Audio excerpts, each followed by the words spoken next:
Let's head to MSG and welcome in Jackets analyst Jody Shelley on FaceTime right now. Jody, it certainly didn't make it easy on themselves or the fan base tonight, but it was entertaining for us in our seats here. How did this game play out in your mind tonight?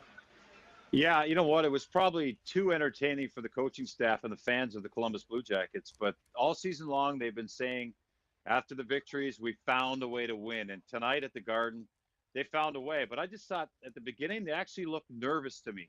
And Bobrovsky was the guy that stood on his head. Critical moments throughout this game. I mean, even in the third period, he made these top-notch saves that allowed his team to find a way to win. And at the end of the day here at Madison Square Garden, Artemi Panarin and Sergei Bobrovsky find a way to get the Blue Jackets the 2 points here tonight and get them into the playoffs. I mean, that's quite a story. But what a game. Jody, you mentioned nerves, and now that they're finally in, you're around that team all the time. Given the pressure, the commitment to this season, did you feel a sense of nervousness or pressure around the group the last month or two because there's so much invested in making it this year and going far this year? I think right after the deadline, Johnny, there was some pressure that they put on themselves because they weren't the underdogs. They were a team that's looked upon to be a team that has added the pieces like Duchesne and Dzingel to move forward, to go all in with Panarin and Bobrovsky, the free agents.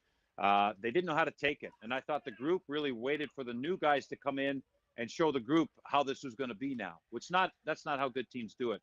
They say, okay, welcome to our group. Now this is how we do it. Let's go.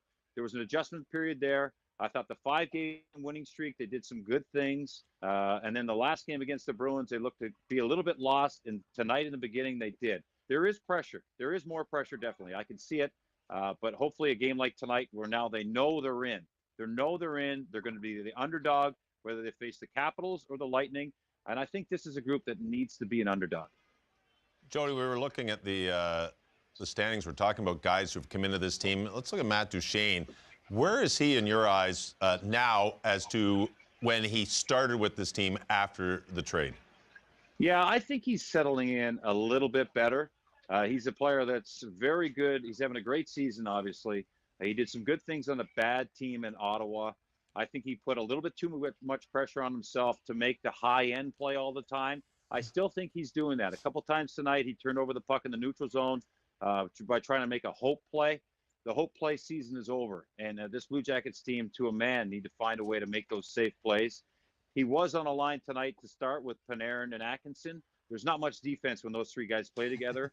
I like the adjustment to put Dubois back in the center ice position. He's just a little bigger and knows his role there with those two guys. So look for that adjustment with him. But I like Duchesne. He's still got to be a little simpler, I think. Jody, you've been around that team all year long. You mentioned earlier, maybe somehow appropriate that Panarin and Bobrovsky were the two stars in the game that gets them in the playoffs. How has their attitude been around the group all year long, down the stretch, post-trade deadline, with everything swirling around them, and yet when it mattered most, they both have been performing very well in these last few games? I just see these guys as two Russian employed players in the National Hockey League who are here to do their job right now. And I honestly see them doing that every day. And that's what they're doing. They're members of the Columbus Blue Jackets. They're here every practice, every game day. They love hockey. They love being the best at what they can do. And tonight, to see them celebrate with such energy and excitement, I think that tells exactly what's gone on. They're huge members of this organization, but they're even bigger members of the team. The guys in the room love these guys.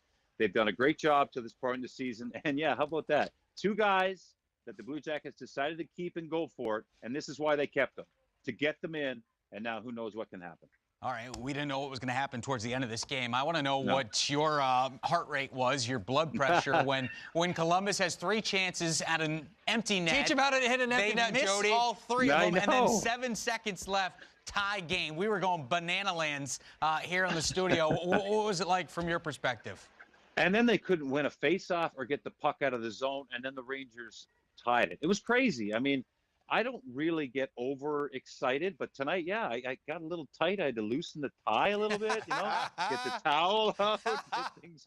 But it was awesome. And that empty net, got to work on that. Maybe tomorrow morning if they get a pregame skate, work on the empty net. Yeah, Jody, it was crazy. They put up a stat it was Dubinsky. Dubinsky was 15 of 16. It was like, no big deal. You've lost one all night. He loses 2 straight after missing open nets. I know. So let's look at this team health-wise moving into the playoffs. One of the most important pieces of a team is to have good health. How is this team health-wise moving into next week? Well, 2 big defensemen out, Ryan Murray and Adam McQuaid. I mean, McQuaid was picked up for depth, and he's got that character on the blue line, and he's won a Stanley Cup. He might be the only Stanley Cup ring in the locker room beside the head coach, John Tortorella. That's a big miss. He's very reliable. He's found a way to fit into the system here, and he's a leader quietly.